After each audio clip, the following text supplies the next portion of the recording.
We got our hands on the new Samsung Galaxy A24, so let's do an unboxing. Like the rest of Samsung's lineup of midrangers, the A24 comes with naught but a cable in its box. The Galaxy A24 packs a decent punch for its very reasonable price. Up front, there's a 6.5-inch 90Hz Super AMOLED panel of 1080p resolution.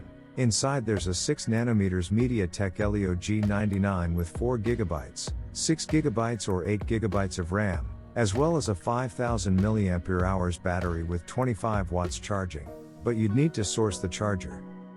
The phone is made of plastic and is reasonably weighty at 195 grams.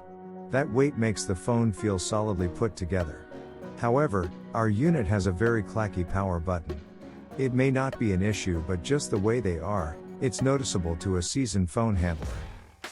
The display has the typical AMOLED deep contrast and punchy output. It struggles under very strong light, however. Our unit is the lime green, and similarly to the Galaxy A34 has a youthful look to it. The Galaxy A24 epitomizes the Galaxy design language with a minimalist front and back, only interrupted by the cameras. It works for the Galaxy S23 Ultra, so it should work for the A24. We've started our Galaxy A24 review and we'll publish it next week. Stick around.